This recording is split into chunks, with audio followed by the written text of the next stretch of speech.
Salam sejahtera bagi kita semua. Kembali lagi dengan saya Arventina dan tetap di Professional Issue in Nursing, dan kali ini kita akan membahas tentang kesehatan secara global atau disebut dengan global health. Adapun yang menjadi learning outcome kita pada saat ini yaitu tentang mengidentifikasi kebutuhan kesehatan secara global dan aspek prioritas di negara yang berkembang, kemudian bagaimana tentang the global health agenda. Sebagai pendahuluan di materi ini, kita berbicara tentang kesehatan, bahwa menurut daripada the Universal Declaration of Human Rights, setiap orang itu berhak atas standar hidup yang memadai untuk kesehatan dan kesejahteraan dirinya dan keluarganya. Dan ini merupakan hal yang harus diketahui oleh setiap negara, bahwa semua orang atau setiap orang itu berhak untuk mendapatkan kesehatan yang layak, sehingga memiliki kesejahteraan yang layak bagi dirinya sendiri maupun juga keluarganya. Kita sudah mengetahui apa sih sebenarnya itu kesehatan. Menurut WHO tahun 2015, bahwa kesehatan itu tidak hanya mengenai masalah kelemahan ataupun bahkan penyakit, tetapi bagaimana juga mengenai kondisi fisik, mental, dan juga kesejahteraan sosialnya. Demikian juga halnya dengan keperawatan, bahwa tidak hanya kita itu melihat pada fisiknya, tetapi kita bisa memberikan pelayanan secara bio-psikososiokultural. Baik, kita akan masuk kepada apa sih sebenarnya kesehatan global tersebut. Istilah global health atau kesehatan global kerap kali digunakan dalam banyak penelitian akademis, dokumen pemerintah, dan juga organisasi internasional, di mana hal ini difokuskan kepada bagaimana untuk meningkatkan kesehatan dan juga bagaimana memeratakan setiap pelayanan kesehatan untuk setiap populasi di seluruh dunia. Nah, istilah kesehatan global itu sering disamakan dengan international health, walaupun sebenarnya hal ini berbeda. Dan ada juga yang menyamakan dengan public health atau kesehatan publik yang dalam sejarahnya mengacu kepada kondisi di dalam batas suatu negara. Dan menurut si Copeland et al. Tahun 2009, bahwa ketiga istilah tersebut itu dibedakan berdasarkan jangkauan geografis, level kerjasama, target individu atau populasi, kemudian akses kesehatan dan juga rentang disiplin ilmu. Dan hal ini kita akan bisa melihat di slide berikutnya. Nah, ini merupakan suatu perbandingan atau perbedaan di antara ketiga istilah tersebut yang dilihat dari kelima, baik itu dari aspek jangkauan geografis, level kerjasama, target individu atau populasi, kemudian bagaimana akses kesehatan dan juga rentang disiplin ilmu. Kita coba melihat salah satunya, bahwa kesehatan global itu fokus pada isu yang mempengaruhi kesehatan dalam melampaui batas nasional. Sementara internasional itu adalah melihat kepada isu-isu kesehatan di negara lain, ya khususnya negara yang berpenghasilan menengah dan juga rendah. Sedangkan di kesehatan publik itu difokuskan kepada hanya suatu komunitas atau suatu negara. Kemudian juga kita bisa melihat contohnya di target individu atau populasi, bahwa di kesehatan global itu mencakup program pencegahan dalam populasi dan juga perawatan klinis individu, sedangkan di internasional itu sama ya dengan kesehatan global, sedangkan di kesehatan publik itu hanya sebagian besar difokuskan pada program pencegahan dan populasi. Dan inilah perbedaan-perbedaan dari ketiga istilah tersebut. Nah, berdasarkan daripada perbandingan atau perbedaan ketiga istilah tersebut, sehingga muncullah dia beberapa ahli atau beberapa pendapat tentang apa sih sebenarnya kesehatan global tersebut.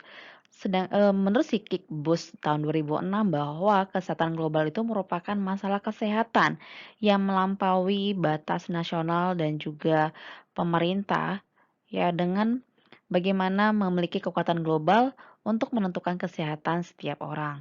Sedangkan si Copeland et al. Itu merupakan suatu area studi, apakah itu dia penelitian juga dan bagaimana mempraktekkan hal ini untuk meningkatkan kesehatan dan juga bagaimana untuk mencapai kesetaraan dalam kesehatan bagi semua orang di seluruh dunia.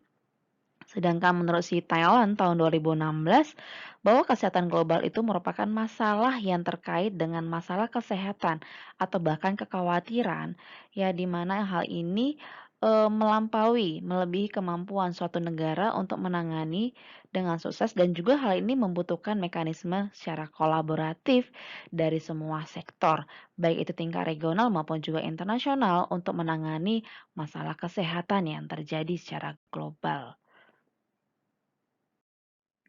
Nah, berdasarkan definisi dari beberapa pendapat tersebut, maka dapat disimpulkan kesehatan global mengandung tiga komponen utama, yaitu adanya permasalahan kesehatan yang melewati batas negara. Kemudian, tiap negara tidak dapat mengatasi permasalahan kesehatan global sendiri, sehingga membutuhkan suatu upaya global. Kemudian, kesehatan global bertujuan untuk membentuk keadilan bagi tiap negara terhadap akses kesehatan, khususnya di bagian obat-obatan. Konsep kesehatan global muncul sebagai bagian dari proses perubahan politik dan juga sejarah. WHO yang sebelumnya berperan sebagai aktor dominan dalam kesehatan internasional, kemudian melakukan transisi diri dan beradaptasi terhadap konstelasi yang ada. WHO kemudian mereposisi diri menjadi koordinator dan strategic planner dari inisiatif kesehatan global yang merupakan bentuk strategi dalam merespon transformasi kesehatan global. Sehingga dalam kesehatan global ini WHO atau Organisasi Kesehatan Dunia merupakan lembaga yang paling terkemuka yang berfokus untuk kesehatan global.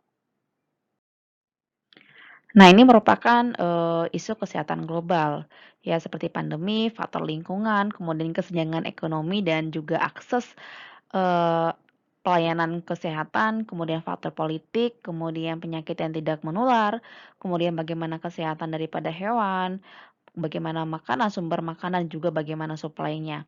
Nah, seperti kita ketahui bahwa pandemi adalah penyakit yang menyebar secara global, meliputi area geografis yang luas. Seperti saat ini yang terjadi adalah COVID-19 menyeluruh di semua negara, sehingga hal ini dikatakan sebagai pandemi. Selain dari COVID-19, bahwa penyakit yang pernah terjadi itu secara pandemi adalah seperti HIV/AIDS, kemudian flu Asia, flu babi, kemudian Ebola, dan masih banyak lagi. Kemudian faktor lingkungan itu sangat berpengaruh terhadap kesehatan masyarakat. Teori Blum mengatakan bahwa derajat kesehatan ditentukan oleh 40% faktor lingkungan, 30% faktor perilaku, kemudian 20% pelayanan kesehatan, dan 10%-nya itu hanya merupakan suatu genetika atau keturunan. Kesehatan global juga dipengaruhi oleh kesenjangan ekonomi dan juga bagaimana akses pelayanan kesehatan. Untuk mengurangi kesenjangan sosial ekonomi dalam kesehatan akan membutuhkan inisiatif kebijakan yang menangani komponen status sosial ekonomi seperti pendapatan, pendidikan, dan juga pekerjaan, serta juga bagaimana jalur yang mempengaruhi kesehatan. Karena hal ini sangat berpengaruh sekali. Ketika tidak memiliki akses pelayanan kesehatan dengan mudah, hal ini juga bisa menjadi suatu masalah kesehatan global. Kemudian juga faktor politik, ini sangat otomatis juga akan mempengaruhi kesehatan global. Kemudian penyakit tidak menular atau non-communicable disease ya juga telah menjadi salah satu penyebab terbesar angka kematian di dunia. Non-communicable disease telah menjadi epidemi terselubung dikarenakan beberapa faktor, seperti halnya dalam hal penggunaan tembakau, alkohol, kemudian makanan tidak sehat, kurang melakukan olahraga, obesitas, meningkatnya tekanan darah, gula darah, dan juga bahkan kolesterol. Nah, berdasarkan data Center for Infectious Disease Research, tren angka kematian yang disebabkan oleh penyakit tidak menular ini meningkat dibandingkan kematian yang disebabkan oleh penyakit infeksi, malnutrisi, dan juga permasalahan kelahiran. Nah, ini merupakan suatu grafik 10 penyebab kematian di tahun 2016. Secara umum, kondisi kesehatan global sebenarnya mengalami banyak kemajuan. Menurut data WHO, tingkat harapan hidup dunia terus mengalami perbaikan. Angka kelahiran 2 kali lebih banyak dibandingkan angka kematian. Dalam periode tahun 2007 sampai 2017, negara yang memiliki tingkat harapan hidup di atas 80 tahun tuh meningkat dari 15 negara menjadi 29 negara. Kemudian kematian anak di bawah 5 tahun pada periode 2005 sampai 2015 menurun sebanyak 32% dan angka kematian pasca melahirkan juga turun sebesar 25% pada periode yang sama. Kemudian angka kematian karena HIV juga menurun 50%. Kematian karena malaria juga turun 49%. Kematian karena penyakit kardiovaskular turun 14%. Kematian karena kanker turun 11% dan juga kematian karena kecelakaan turun sebesar 7%. Dan kondisi tersebut memberikan harapan dalam pencapaian suatu agenda tahun 2030 itu bagi Sustainable Development ya atau disebut dengan SDGs. Ya, seperti kita ketahui bagaimana eee, 10 tingkat teratas ya penyebab kematian secara global itu seperti penyakit jantung, tapi hal ini sudah mengalami penurunan dan sampai kepada halnya itu TBC ya, tuberkulosis. Memasuki tahun 2020, Organisasi Kesehatan Dunia (WHO) membuat daftar masalah kesehatan global yang harus diatasi bersama selama satu dekade mendatang. Hal ini terjadi sebelum pandemi terjadi ya. Kemudian ada 13 hal yang menjadi perhatian WHO, mulai dari mahalnya tarif jaminan kesehatan sampai tren konsumsi rokok elektrik atau disebut dengan vape. Nah, ini merupakan, 13 tantangan kesehatan global itu versi WHO. Yang pertama adalah perubahan iklim dan cuaca ekstrim. Ya, krisis iklim yang menyebabkan berbagai cuaca ekstrim tidak menentu, bisa semakin memperparah masalah malnutrisi dan juga bahkan penyakit menular. Belum lagi soal polusi udara yang semakin buruk di berbagai belahan dunia. Kemudian yang kedua adalah layanan di wilayah konflik. Pada tahun 2019, WHO melihat pola kemunculan wabah penyakit di daerah yang dilanda konflik. Hal ini menjadi tantangan karena kadang para pekerja dan fasilitas kesehatan turut menjadi target sasarannya. Kemudian yang ketiga adalah perbaikan layanan kesehatan. Hal ini WHO melihat adanya perbedaan layanan kesehatan yang mencolok di antara negara bahkan juga di tingkat kota bahkan daerah.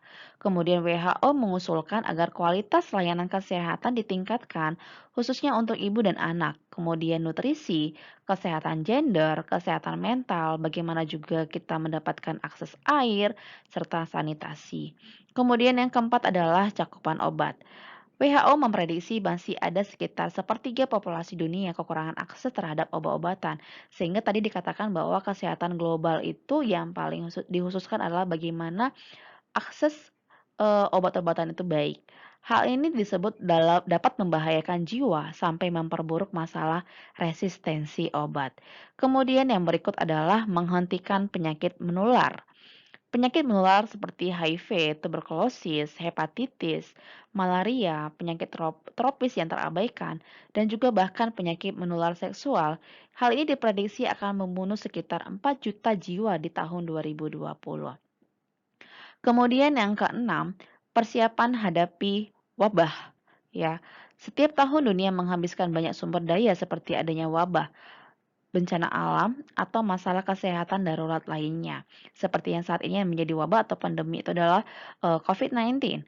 WHO ingin agar negara mulai menggunakan sumber daya dalam upaya pencegahannya. Kemudian yang ketujuh adalah melindungi masyarakat dari produk berbahaya. WHO secara khusus menyoroti konsumsi rokok dan belakangan ini tren rokok elektrik atau disebut dengan vape. Saat ini WHO disebut masih bekerja sama dengan beberapa negara untuk menghasilkan kebijakan publik berdasarkan bukti ilmiah yang ada atau evidence based. Kemudian investasi tenaga kesehatan. Hal ini dengan adanya minimnya edukasi dan gaji yang disebut WHO sebagai pendorong masalah kurangnya tenaga kesehatan di berbagai penjuru dunia. Nah, pada tahun 2030 diperkirakan dunia akan butuh sekitar 18 juta tenaga kesehatan, termasuk di dalamnya perawat dan bidan. Kita juga bisa melihat masalah ini di Indonesia sendiri, bagaimana tenaga kesehatan seperti halnya adalah perawat, bagaimana gaji atau pendapatan yang dimiliki oleh perawat yang ada di Indonesia. Apakah hal ini sudah memberikan kesejahteraan kepada perawat-perawat atau tenaga kesehatan lainnya? Kemudian yang kesembilan, jaga kesehatan remaja. Lebih dari 1 juta remaja usia 10 sampai 19 tahun itu meninggal setiap tahun. Penyebabnya mulai dari kecelakaan lalu lintas, kekerasan, HIV, bunuh diri, hingga penyakit infeksi saluran napas bawah. Kemudian yang berikut adalah raih kepercayaan publik. Beberapa informasi kesehatan yang menyesatkan di media sosial terus tumbuh subur, seperti misalnya gerakan anti vaksin. Nah, ini sering sekali kita dengar di awal-awal bahwa adanya gerakan anti vaksin. Sementara hal ini sebenarnya sangat penting sekali kita diberikan vaksin untuk mencegah terjadinya penyakit, ya, untuk mencegah eh, penyakit yang semakin parah dikarenakan tidak mendapatkan vaksin tersebut. Nah, WHO mendorong agar para penyedia layanan kesehatan melawan dengan merebut kepercayaan publik. Dan kemudian yang ke-11, manfaatkan teknologi yang ada. Teknologi digital yang terus berkembang pesat, yang disebut WHO, bisa dimanfaatkan untuk mencegah, mendiagnosis, dan mengobati banyak penyakit. Seperti hal yang saat ini sudah ada adalah bagaimana telenursing, teledoc, ya, seperti yang ada di aplikasi ya, Halodoc, Alodoc yang sudah berlangsung, apalagi saat ini yang terjadi pandemi, hal ini sangat efektif sekali untuk digunakan oleh setiap masyarakat untuk mendapatkan bagaimana pencegahan dan bagaimana mengobati secara dini. Kemudian yang ke-12, lindungi antibiotik.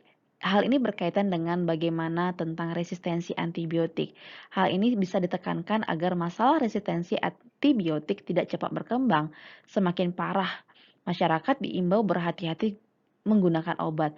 Karena kalau kita bisa melihat di masyarakat-masyarakat terpencil atau misalnya masyarakat awam sering sekali masih menggunakan obat-obat yang dibeli dari warung atau yang tidak sesuai dengan resep, ya. Atau misalnya sedikit batuk menggunakan antibiotik. Nah, hal ini kita harus bisa menekan terjadinya resistensi antibiotik sehingga menganjurkan kepada masyarakat untuk berhati-hati menggunakan obat. Nah, hal ini terutama juga berlaku bagi mereka yang tergerak di sektor peternakan. Kemudian yang terakhir adalah menjaga sanitasi. Sekitar 1 dari 4 fasilitas kesehatan di dunia mengalami masalah kebersihan karena minimnya sanitasi. Bila kebersihan tidak dijaga dengan baik, maka layanan kesehatan pun tidak juga memadai. Nah, kemudian kita bisa melihat bagaimana tantangan kesehatan di Indonesia sendiri, ya, bahwa masih tinggi angka kematian ibu. Hal ini kenapa ya terjadi? Hal ini bisa disebabkan karena pernikahan dini, di mana usia pengantin perempuan itu masih di bawah 18 tahun, ya. Kemudian masih rendahnya tingkat pendidikan, kondisi ekonomi, kemudian terbatasnya akses informasi dan juga fasilitas kesehatan. Kemudian yang kedua adalah masalah malnutrisi. Kita sering mendengar tentang stunting, ya. Dan hal ini sering sekali didengungkan di kesehatan bahwa hal ini juga harus diatasi. Nah, terkait malnutrisi, WHO menemukan bahwa pada tahun 2013, prevalensi anak Indonesia yang mengalami stunting itu mencapai 36,4%. Dan juga prevalensi yang mengalami berat badan rendah atau underweight itu mencapai 19,9%. Kondisi ini nampaknya bermula dari masalah ekonomi. Kemiskinan yang banyak dialami masyarakat menyebabkan kesulitan untuk mendapatkan asupan gizi anak dengan baik. Kemudian tantangan berikutnya adalah masalah penyakit menular seperti halnya tuberkulosis, malaria, AIDS. Hal ini juga masih eksis sekali. Nah, menurut WHO Global Tuberculosis Report tahun 2017, bahwa pada tahun 2016, kematian akibat tuberkulosis di Indonesia itu mencapai 110.000 jiwa, dengan perkiraan insiden itu mencapai 1 juta kasus, sungguh sangat besar sekali. Nah, kemudian pada tahun yang sama, WHO memperkirakan terdapat lebih dari 1 juta kasus malaria dan terdapat 2.200 kematian itu akibat daripada malaria. Nah, sedangkan jumlah kasus dan kematian akibat malaria yang dilaporkan dan terkonfirmasi mencapai 218.490 kasus dan 161 kematian. Nah, kemudian terkait daripada AIDS, data daripada UNAIDS menunjukkan bahwa terdapat sekitar 620.000 ODA dan 38.000 kematian terkait AIDS di Indonesia. Nah, selain itu menurut data WHO pada tahun 2014, penyakit-penyakit tidak menular telah menjadi penyebab kematian utama penduduk Indonesia. Seperti halnya adalah penyakit kardiovaskular. Seperti kalau kita kembali lagi di slide sebelumnya, 10 penyakit paling atas yang menyebabkan kematian itu adalah iskemik, ya. Kemudian kanker, diabetes, dan juga penyakit-penyakit pernafasan kronis, hal ini juga merupakan penyebab utama kematian di Indonesia. Indonesia masih menghadapi beberapa kendala terkait kesiapan menghadapi wabah, antara lain dalam hal bagaimana permasalahan koordinasi dan kewenangan di antara dinas kesehatan, kemudian bagaimana pelaksanaan atau kegiatan daripada pusat krisis kesehatan dan juga bagaimana badan POM. Kemudian simulasi kesiapan pandemi yang belum menjadi prioritas dan tidak rutin dilakukan. Kemudian, tidak adanya kebijakan khusus mengenai penyimpanan vaksin, kemudian serta tingginya kemungkinan masuknya penyakit menular ke Indonesia dari orang asing, mengingat Indonesia tidak memiliki kebijakan yang mengharuskan orang asing itu melakukan vaksin sebelum masuk ke Indonesia. Ya, seperti halnya saat ini terjadi pandemi, ya, kita nggak tahu bahwa pandemi itu bisa masuk ke Indonesia atau COVID-19 itu bahkan masuk ke Indonesia. Jadi kesiapan daripada Indonesia sendiri itu pun masih minim. Kita bisa melihat bagaimana angka kematian dan juga bagaimana angka terkonfirmasi positif COVID-19 itu semakin meningkat. Kemudian tantangan-tantangan kesehatan nasional lainnya ya termasuk itu adalah kesenjangan status kesehatan dan juga gizi. Kemudian disparitas pelayanan kesehatan dan kesenjangan capaian kepesertaan jaminan kesehatan nasional. Nah, hal ini yang merupakan yang harus penting diingatkan kepada setiap masyarakat. Bagaimana kepesertaan jaminan kesehatan nasional? Apakah semua masyarakat sudah memiliki jaminan kesehatan nasional? Baik, kita akan masuk kepada Sustainable Development Goals atau SDGs atau disebut dengan tujuan pembangunan berkelanjutan, di mana ini merupakan kelanjutan daripada Millennium Development Goals. Nah, apa sih itu sebenarnya SDGs? Ya, bahwa sebenarnya SDGs itu merupakan suatu rencana aksi global ya yang disepakati oleh para pemimpin dunia termasuk itu adalah Indonesia sendiri. Itu tujuannya adalah untuk mengakhiri kemiskinan, mengurangi kesenjangan dan juga bagaimana melindungi lingkungan. Nah, di tanggal 25 September tahun 2015, itu tempatnya adalah di markas besar PBB, para pemimpin dunia secara resmi mengesahkan agenda tujuan pembangunan berkelanjutan, ya sebagai kesepakatan pembangunan global bahwa kurang lebih 193 kepala negara itu hadir, termasuk itu adalah Presiden Indonesia sendiri adalah Yusuf Kala yang ikut turut mengesahkan agenda daripada SDGs. Dengan mengusung tema itu adalah mengubah dunia kita. Agenda 2030 untuk pembangunan berkelanjutan. SDGs itu yang berisi 17 tujuan dan juga 169 target merupakan rencana aksi global untuk 15 tahun ke depan. Nah, ini dia merupakan gambaran daripada, SDGs ya, bagaimana itu dilaksanakan atau disahkan di tahun 2015 dan bagaimana target itu sampai di tahun 2030 atau 15 tahun ke depan. Dan itu merupakan, memiliki 17, tujuan di mana ada 169 target yang disahkan di SDGs tersebut. Nah, ini dia 17 tujuan daripada SDGs ya, yaitu dalam menghapus kemiskinan sampai dia bagaimana terjadinya kemitraan untuk mencapai tujuan. Ya, isu kesehatan, terutama upaya untuk memajukan kesehatan untuk semua, itu merupakan salah satu isu sentral daripada SDGs. Tadi katakan bahwa ada 169 target SDGs. Nah, terdapat 26 target yang secara langsung itu bersentuhan dengan isu kesehatan. Nah, 18 diantaranya merupakan bagian dari tujuan ketiga daripada SDGs, yaitu kesehatan yang baik dan juga kesejahteraan, yang secara khusus disusun untuk memajukan standar dan kualitas kesehatan masyarakat secara global. Nah, sementara itu 8 target lainnya terdapat pada tujuan kedua yang disebut dengan Zero Hunger, ya, mengakhiri kelaparan. Kemudian tujuan yang keenam, bagaimana akses air bersih dan juga sanitasi. Kemudian tujuan yang ketujuh, ya bagaimana energi bersih dan juga terjangkau. Kemudian tujuan yang ke-13, ya bagaimana penanganan dalam hal perubahan iklim.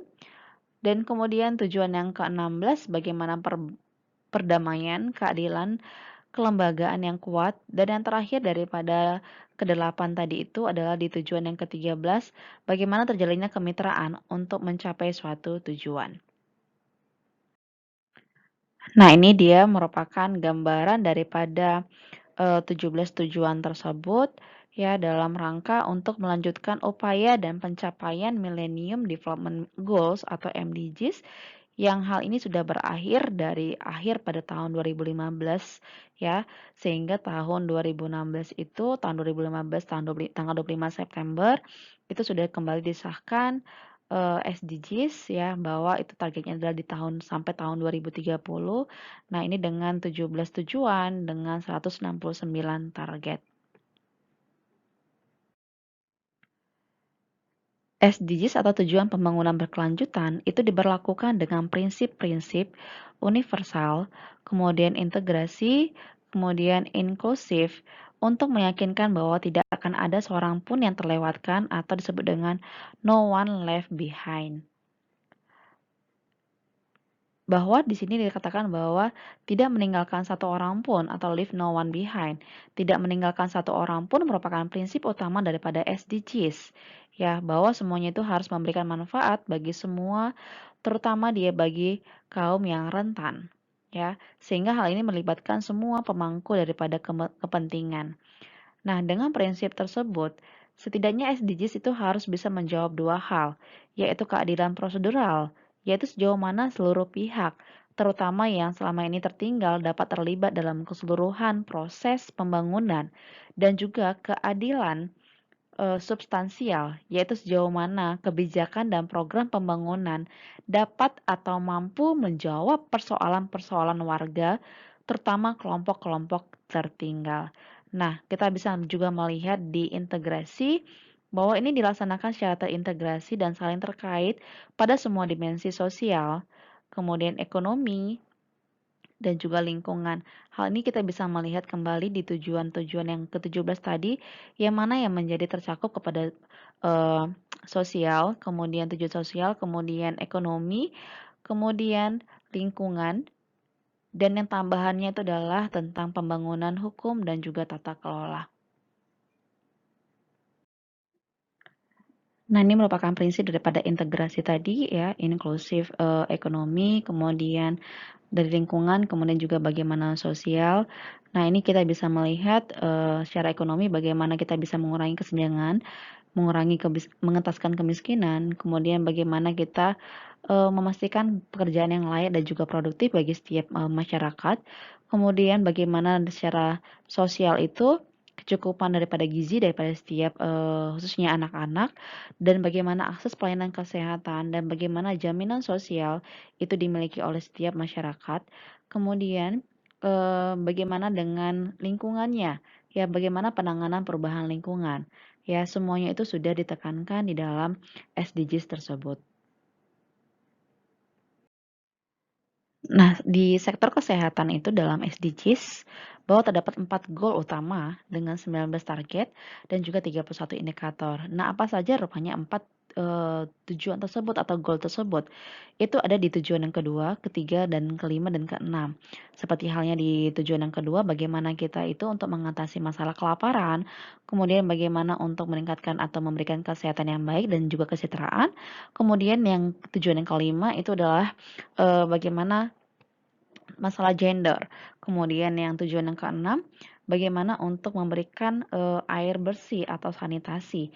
Sehingga hal ini merupakan suatu fokus daripada sektor kesehatan untuk dilakukan di setiap masyarakat. Sehingga hal ini bisa mengentaskan masalah yang dikatakan masalah malnutrisi, kemudian bagaimana penyakit-penyakit yang muncul.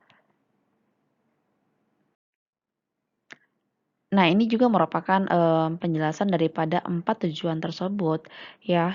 Yang tujuan yang kedua adalah bagaimana itu mengakhiri kelaparan. kemudian mencapai ketahanan pangan dan meningkatkan gizi, serta mendorong pertanian yang berkelanjutan. Dan di SDGs itu ada 8 target itu tentang tujuan yang nomor 2. Kemudian di tujuan nomor 3 itu adalah masalah sistem kesehatan nasional. Ya, bagaimana untuk menjamin kehidupan yang sehat dan mendorong kesejahteraan bagi semua orang di segala usia. Dan di dalam SDGs itu ada 13 target. Dan kemudian kesejahteraan gender, ini berkaitan masalah akses kesehatan produksi atau KB. Nah, di sini katakan bahwa menjamin kesejahteraan gender serta memberdayakan seluruh wanita dan juga perempuan. Nah, di SDGs itu ada 9 target tentang kesejahteraan gender.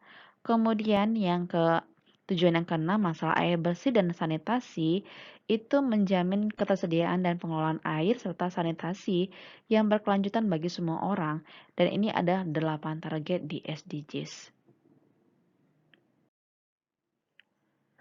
Nah, apa sih yang diharapkan ketika disusunnya atau disahkannya SDGs ini? Ya, karena dia ada 17 tujuan yang ditetapkan di SDGs. Ya, upaya untuk menyelesaikan permasalahan tadi, ya itu terus dilanjutkan. Dari sisi kebijakan nasional, kesehatan masyarakat tetap menjadi salah satu fokus utama pembangunan. Di Indonesia sendiri ada agenda pembangunan nasional yang disebut dengan RPJMN tahun 2015 sampai 2019 itu telah mencantumkan sasaran dan arah kebijakan pembangunan kesehatan melalui pelaksanaan program Indonesia Sehat. Sasaran program Indonesia Sehat ini adalah untuk meningkatkan derajat kesehatan dan status gizi masyarakat melalui upaya kesehatan dan pemberdayaan masyarakat yang didukung dengan perlindungan finansial dan pemerataan pelayanan kesehatan. Nah, sedangkan secara SDGs ya, secara global, bahwa dampak ini sangat diharapkan sekali bagaimana untuk menuntaskan masalah kemiskinan. Ya, bagaimana kita melalui SDGs ini memiliki mata pencaharian dan juga pekerjaan yang layak. Kemudian bagaimana akses yang merata terhadap pelayanan kesehatan dan juga jaminan kesehatan sosial. Kemudian bagaimana masalah ketahanan terhadap bencana sehingga ketika terjadinya wabah ya, karena itu merupakan suatu bencana juga, itu memiliki atau memiliki kesiapan ya, setiap negara itu harus memiliki kesiapan untuk menghadapi bencana yang tiba-tiba terjadi. Kemudian juga diharapkan melalui SDGs ini pemerintahan yang ditingkatkan kualitasnya juga akses merata kepada keadilan bagi semua orang.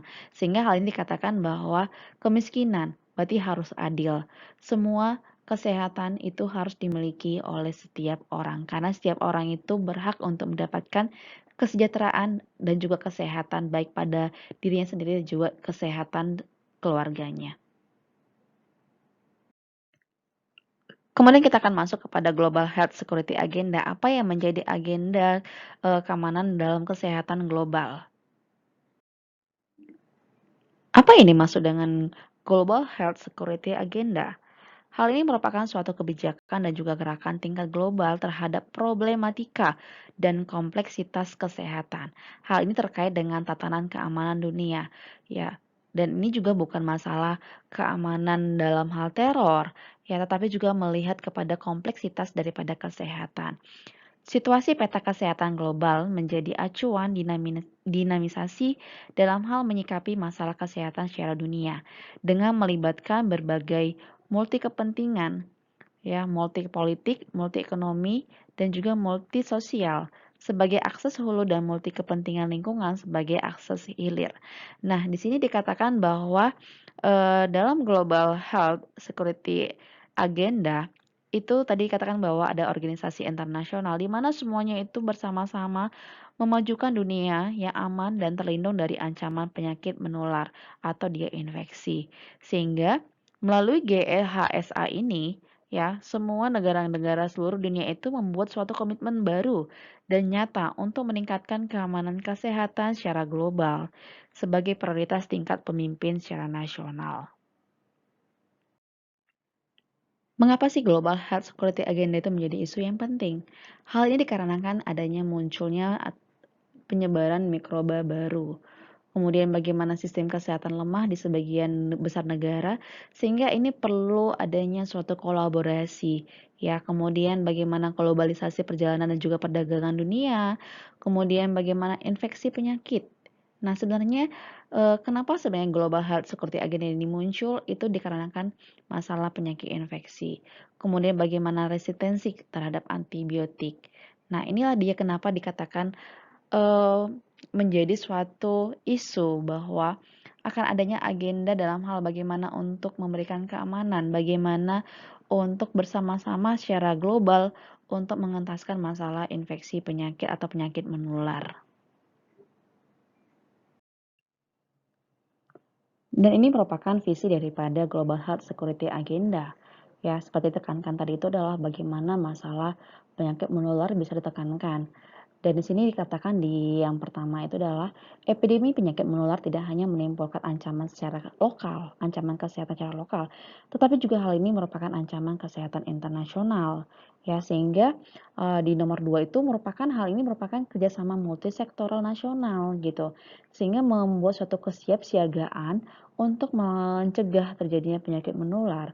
Ya, hal ini merupakan inti dari memerangi penyakit infeksi secara efektif melalui penguatan sistem kesehatan dan juga kesiapan daripada setiap negara.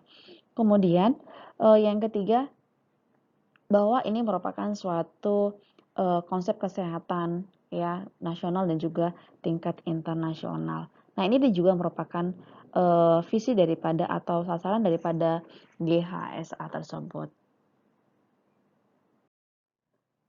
Ada 11 paket aksi Global Health Security Agenda, ya, di mana ini di sini mencakup 3 bidang aksi seperti dalam hal pencegahan, kemudian deteksi, kemudian bagaimana respon. Yang di sini katakan pencegah adalah mencegah epidemi yang dapat dihindari, kemudian bagaimana kita dapat mendeteksi ancaman dini, kemudian menanggapi dengan cepat dan juga efektif. Kita bisa melihat tabel yang ada di sini. Ya, bagaimana kita mencegah terhadap masalah resistensi antimikrobial atau antibiotik. Kemudian penyakit menurut pada zonanya. Kemudian pencegahan yang ketiga bagaimana masalah kesehatan keselamatan ya, dan keamanan. Kemudian masalah imunisasi. Dan ini merupakan suatu pencegahan sehingga epidemi itu dapat dihindari.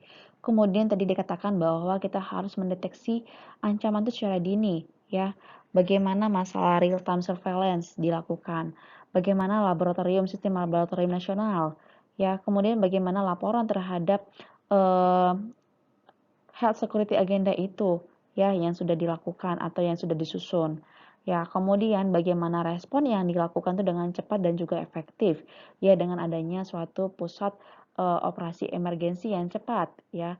Bagaimana juga kita itu masalah link, masalah hukum, dan juga bagaimana respon terhadap multisektoralnya. Nah, kemudian masalah target aksi daripada Global Health Security Agenda ini juga masalah paket aksi memimpin dan juga pengelolaan oleh negara. Seperti halnya masalah aksi daripada bilateral dan juga multilateral, kemudian bagaimana komitmen dari setiap negara. Kemudian masalah kolaborasi tingkat negara, Global Health Security Agenda, kita bisa melihat bagaimana tadi itu masalah 11 aksi ya daripada GHSA yang merupakan suatu perencanaan dan juga aksi ya untuk membangun suatu kemampuan. Nah, kita bisa melihat bagaimana juga komitmen daripada setiap negara, apa yang menjadi kesenjangan ya melalui daripada pengkajian dari setiap negara. Kemudian bagaimana juga multisektoral engagement-nya, bagaimana perjanjiannya. Nah, itu akan dilihat kembali tentang 11 aksi yang tadi.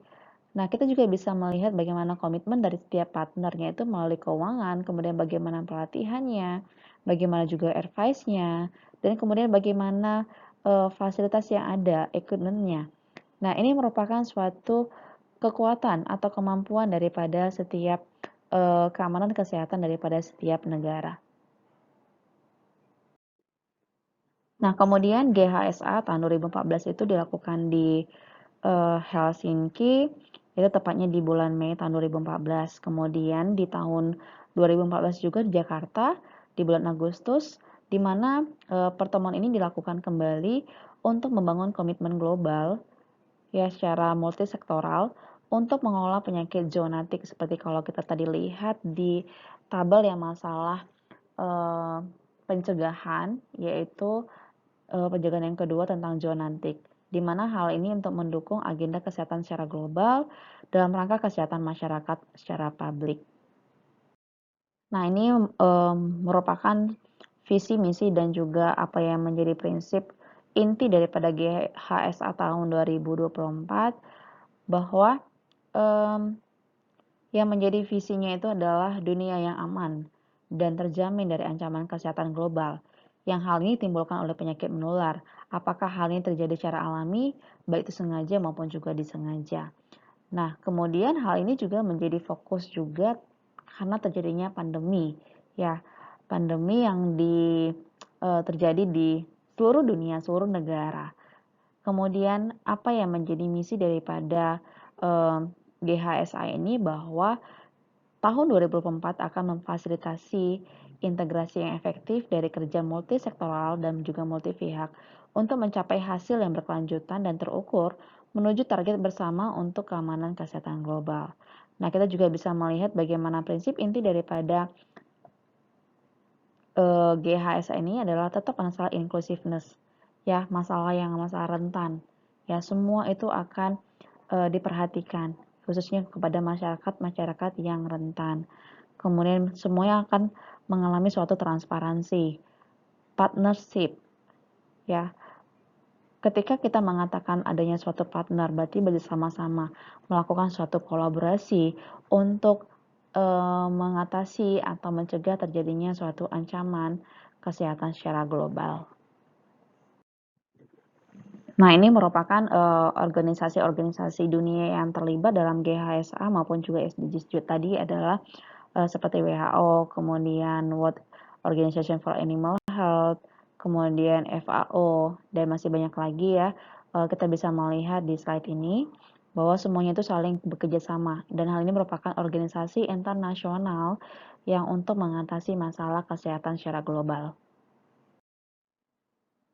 Kita coba melihat kepada salah satu isu kesehatan global yang saat ini sedang berlangsung, yaitu adalah masalah pandemik ya COVID-19.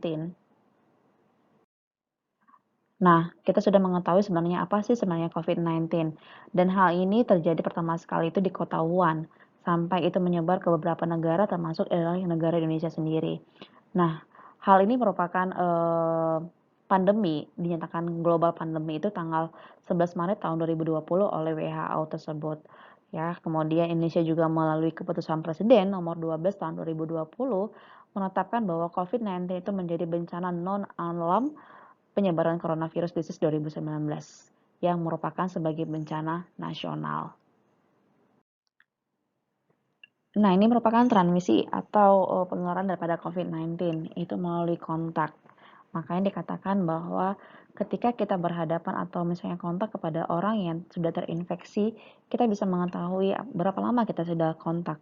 Dan biasanya itu diperhatikan ya, kita kontak dengan orang yang terinfeksi ataupun kepada orang lain yang kita katakan masih suspek ya, itu selama 15 menit ya. Kemudian droplet, baik itu melalui salivanya atau misalnya pernafasannya, seperti halnya bersin dan lain sebagainya, batuk. Nah, hal itu merupakan suatu penularan daripada COVID-19. Kemudian transmisi daripada airborne, ya, yang merupakan memiliki droplet nukleinnya aerosol, ya, yang bisa itu di udara, sehingga kita perlu untuk melakukan pencegahan itu dengan menggunakan masker contohnya. Kemudian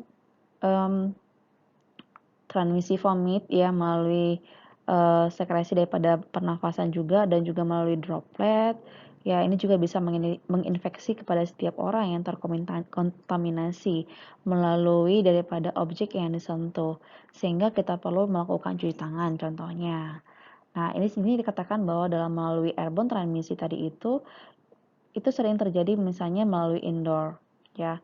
Apalagi kalau misalnya kita itu dalam lingkungan yang sangat ramai sekali, maka yang kita perlu hindari adalah tempat ramai. Karena kita tidak tahu bagaimana orang yang di sekitar kita itu apakah mereka terinfeksi atau tidak. Nah, ini yang perlu kita hindari seperti halnya di restoran, kemudian di tempat olahraga, atau misalnya di pasar, dan masih banyak lagi sebenarnya yang perlu kita hindari tempat keramaian. Nah, bagaimana sih caranya kita mau melakukan pencegahan terhadap COVID-19?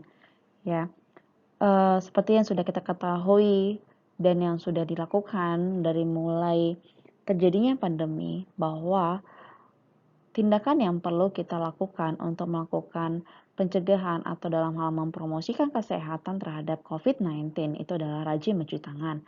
Itu dengan menggunakan air mengalir dan juga sabun atau menggunakan hand sanitizer ya, itu minimal dalam hal 20 detik. Kemudian juga kita bisa menghindari dalam hal menyentuh mata, hidung dan mulut ya dengan tangan yang tidak bersih, karena yang tadi seperti yang sudah dijelaskan tadi di awal di slide sebelumnya, bahwa salah satu transmisi daripada COVID-19 itu adalah ketika kita memegang sesuatu dari benda-benda. Sehingga ketika kita baru memegang sesuatu atau menyentuh sesuatu, kita harus mencuci tangan ya, atau menggunakan hand sanitizer ya, dengan cara melakukan dengan tepat ya, minimal 20 detik. Nah, kenapa kita harus menghindari menyentuh mata, hidung, dan mulut? Karena hal ini menyebabkan semakin cepatnya virus tersebut untuk masuk ke saluran pernafasan. Ya, kemudian tindakan selanjutnya adalah menggunakan masker, sehingga kita saat ini menjadi suatu mandatory kita itu ketika kita berada di luar kita harus menggunakan masker. Ya, kemudian hal ini kenapa kita harus lakukan? Ya tadi itu untuk mencegahnya penyebaran daripada droplet-droplet tadi. Kemudian kita harus melakukan jaga jarak, social and physical distancing. Itu minimal 1 meter dengan orang lain. Ya, untuk menghindari terkena droplet.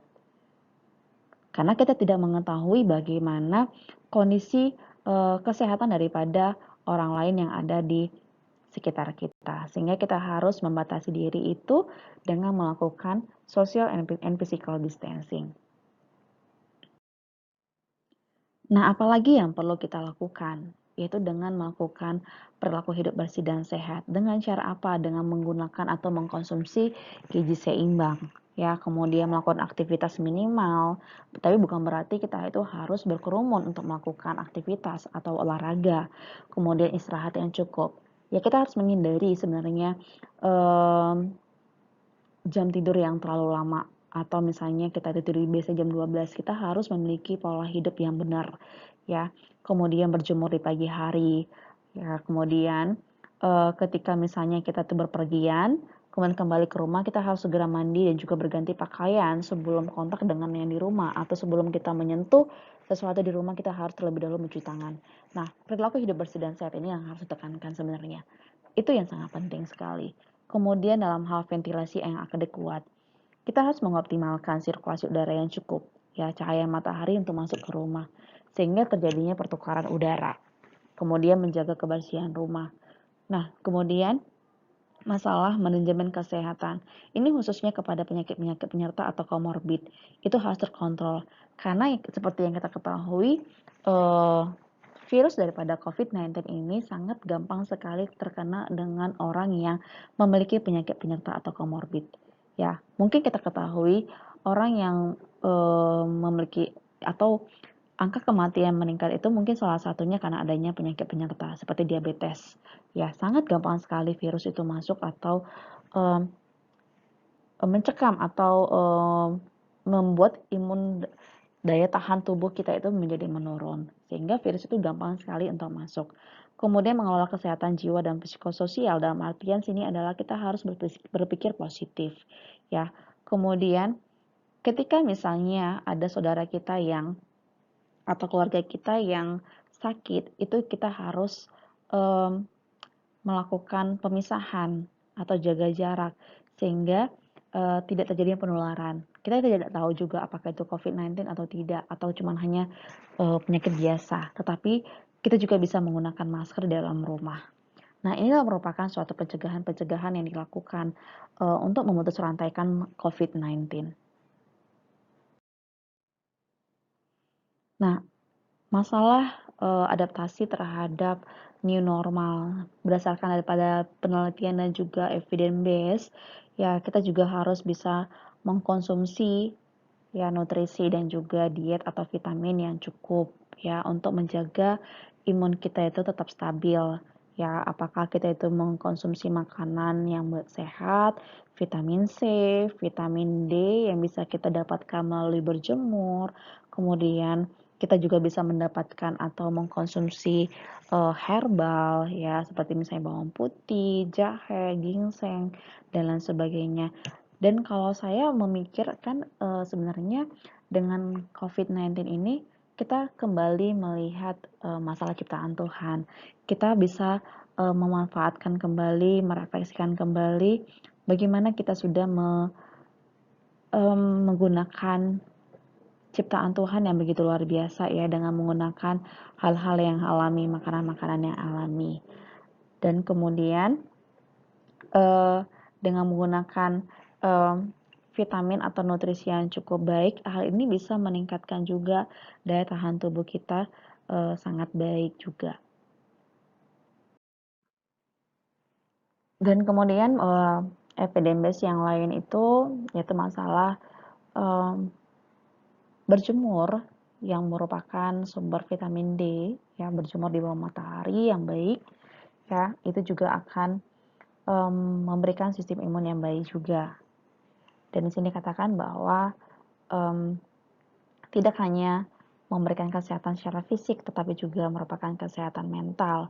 Dan hal ini juga menjadi suatu meningkatkan imun kita, ya daya tahan tubuh kita untuk mencegahan terjadinya uh, masuknya infeksi virus ya ke dalam tubuh kita. Ya, baik demikian penjelasan kita tentang kesehatan global. Saya berharap penjelasan ini dapat bermanfaat bagi kita semua. Terima kasih dan ini merupakan sumber-sumber yang dapat diakses atau yang bisa dapat dilihat mengenai kesehatan global.